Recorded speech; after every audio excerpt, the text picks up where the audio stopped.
Good morning mga idol. Marami talaga nagtatanong sa akin kung bakit daw nakakatagal ako sa loob ng court at hindi daw ako napapagod. Siyempre napapagod naman tayo kahit papaano. Siyempre tao din naman tayo. May content share lang ako sa inyo kung paano ko ba ginagawa ang pag-exercise ko para tumibay ang tuhod at hindi hingalin pagdating sa in-game sa laro, no? Ito kasi madalas ginagawa ko pag wala akong pasok. Pero minsan pagka uwi ko galing trabaho, nag-exercise naman ako kahit nasa bahay lang ako. Okay, let's go mga idol. Una, warm up ka muna siyempre para hindi hingalin at hindi mabigla yung katawan mo para mabanat din yung buto-buto. Okay guys, i-share ko sa inyo kung paano nga ba ginagawa ko madalas na ginagawa ko pagdating sa exercise. Let's go! Okay guys, first set, no, long leg step ups, no. Gawin nyo yan guys araw-araw para mas tumiba yung tuhod nyo, and left and right yan guys yung gawin nyo, no. Okay guys, pangalawang set tayo, no, yung tinatawag na squats leg, no. Mas maganda daw yan guys para tumiba yung mga paa mo tsaka yung mga balakang mo, no. Okay mga idol, pangatlong set tayo, no. One leg up sit left and right, no. Gawin nyo din mga idol para tumibay at mabalance yung tuhod nyo. Iwas injury na rin sa tuhod.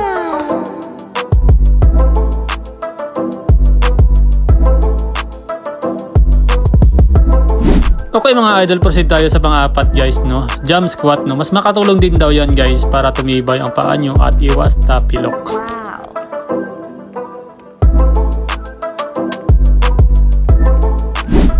Okay, pang limang sit tayo guys, no. Bulgarian leg split. Gawin din yan dun guys everyday para tumibay ang katawan at paa nyo. Mas nakakatulong din daw yan para tumaas ang talon nyo. Nice!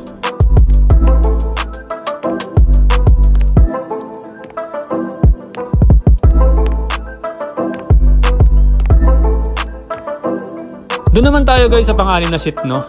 Tinatawag na sit leg up. Isa din sa nakakatulong yan para gumana ang katawan nyo at masanay.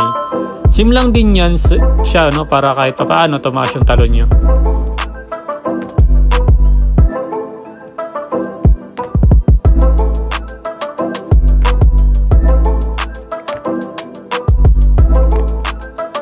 Okay, proceed ulit tayo sa pang-pitong sit, no. Push up mga idol. Nakakatulong din yan para tumibay ang braso mo at lumaki yung mga muscle natin. Para macho din tayong tingnan. Charot.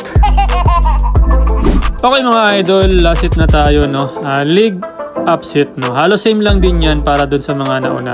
Nakadagdag din yan para tumibay ang tuhod at tumaas ang talon. Ayun mga idol, sana natapos nyo yung video na to ng tutorial, no. Nice! Ayun lang mga idol, sana nagustuhan nyo yung video na to at may ina-share ako sa inyo. Baka nga kahit pa paano makatulong yan para tumaas yung talon nyo. Pwede nyo naman gayahin yan, no. Kung hindi naman, okay lang naman sa akin, no.